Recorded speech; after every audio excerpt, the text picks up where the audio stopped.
Hello everyone, CC R9046 here, and today I'm going to be doing a DCC installation of the Hornby Toby the Tram Engine range Toby the Tram Engine.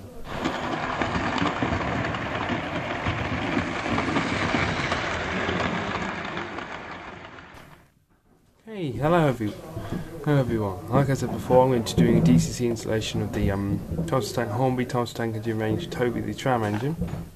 Now, the reason I'm doing this is like the main reason I usually do tutorials on things is I can't find one anywhere. Hornby do one, but that's pretty much it. There isn't nobody else seems to do one. So the Hornby one's fine, it does work, but I seem to find that, I know some people probably agree with this, a video tutorial is a lot more useful than reading a set of instructions. So I decided I'd do a video of it. Now, one of you wondering, why have you got Toby the Tram Engine? Well, I've got it because Toby the Tram Engine is actually a very rare class. It's called an LNER-J70. Because I'm an LNER fan, I wanted a loco. It's rare, nobody else really had it. And this is one of the locos that came to mind. Now, what I'm going to do is once I put the decoder in, I'm actually going to strip the body down, I'm going to repaint it, I'm going to make it look, I'm going to give it an LNER number and all that lot. I'm going to do all that, that'll be later on. I'm going to fit directional lighting to it, firebox flicker, all that, everything I can fit to it, I'm going to fit to this loco. Anyway, enough about that, that's for a later video. So, anyway, I've already taken the loco out of the box because it's a bit of a tight squeeze, just got a hole in the bottom of the back of the polystyrene, and in the box, so you'll have loco, set of instructions. Obviously, these instructions don't actually, it's your basic Hornby instructions. And they tell you how to take the body off, but don't tell you anything about DCC installations. But it doesn't matter, that's on the website. But it just tells you how to get the loco open, what to do, all that. So, anyway, to get the loco open, there's just two screws underneath. You just take them out, and the body just lifts off. I've already taken the screws out because it's a bit of a pain to do on camera. So, just take that out to track out the way. So here's the loco here. These are the, as you can see, all the wiring is clearly visible, which is nice. Some of the DC models don't have that visible. You know, the pocket rocket's a bit of a pain. Anyway, to do this, so you're going to need wiring harness, soldering iron. So I recommend you use a wiring harness, especially for loco installations, in case you want to change the code at some point, or if you want to, there's a decoder blows up and you need to put a new decoder in. So actually, these hard wirings are a bit of a pain to do, so it's a great way to protect yourself. Anyway, I'm going to get the soldering iron warmed up, get everything ready, and I'll be back in a sec. Okay, so the first job is to disconnect the old motor contacts. And to do this, you just need to unsolder these red capacitors from the orange ones. You don't need to remove them, you just need to unsolder them. You just heat up that joint there, pull the capacitor away, heat up that joint, pull the capacitor away. Okay, I'm going to do that off camera because it's a lot easier when you're not trying to look at the screen. So, I'll be back in a minute. Okay, so the first thing you need to do is solder the orange wire from your wiring harness or decoder, if you decide not to use one, onto the left hand contact, and the grey wire onto the right hand motor contact. So I'll do that off camera and I'll be back in a second.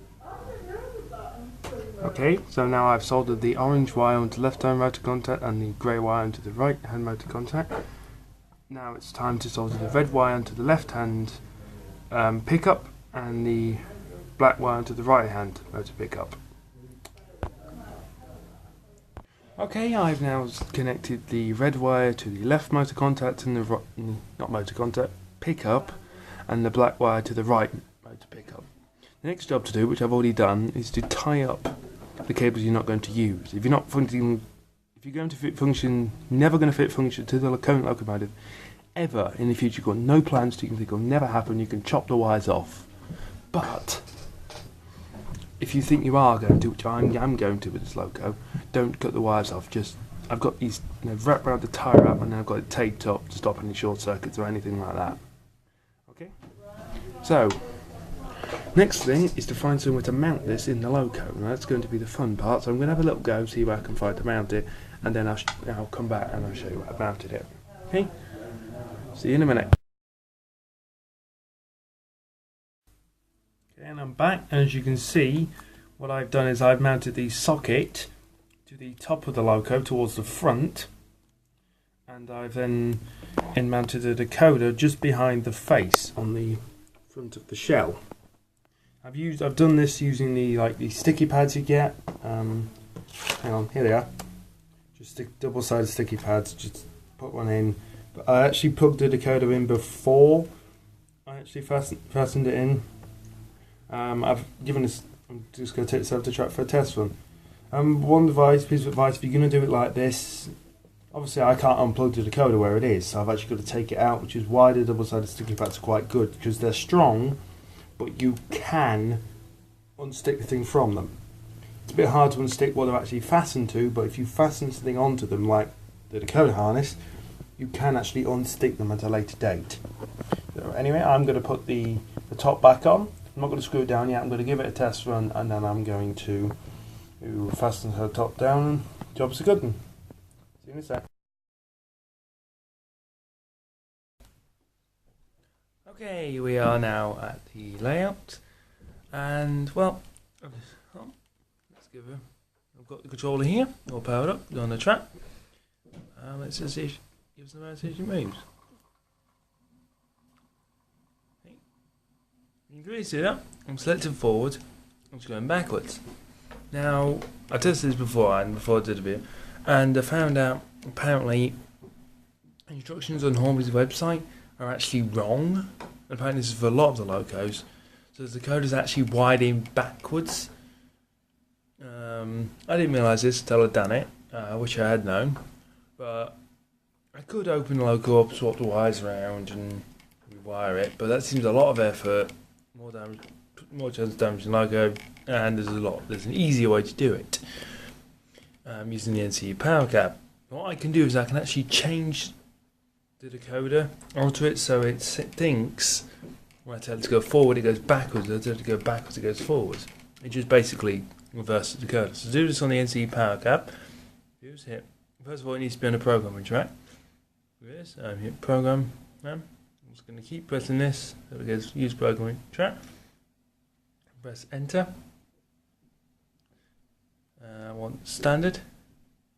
I'll just do some things like text address. Gives me manufacturer. There's the decoder version. Okay, active address short. Yeah. Now I'm going to change the address logo, so I'll do this. I'll just set the address while I'm doing this. I want it to be 7 because at the moment it is number 7. Enter. Address. Yes. Wrong address. I'm not going to do this, so I'm just going to enter and then enter again to say enter config. I do want to do this. Now this is the bit you want to change. At the moment it's set to norm. If I press 1, it will reverse the setting. I want 28 speed steps. DC mode is really up to you when you set this. I'm going to set yes. Windows standard. And this will set a short address. Give it a short address. That's all I need to do on that. So escape. And then set the logo. Here we go. We're now moving towards us. Simple change. If you're watching this video, I really recommend while you're soldering to put the wires in the other way around so it does actually go the right way when you tell it to. But if you follow this video on step by step and you've got the situation, that's all the way. That's how you change it. It may seem like a complicated thing, but I know even the Hornby Select has this function because I've done it by accident on it. But read your controls manual, or if you've got the NC power cable like me, it's just programming, use programming track, motor config, directional bit. It's all in the manual. Changes the Anyway, thank you very much for watching. It's been CCLR Guy on 2012 with a DCC installation of the Hornby Toby the Tram Engine. Thank you very much for watching. Please like these videos and subscribe if you want. CCLR Guy 2012 out.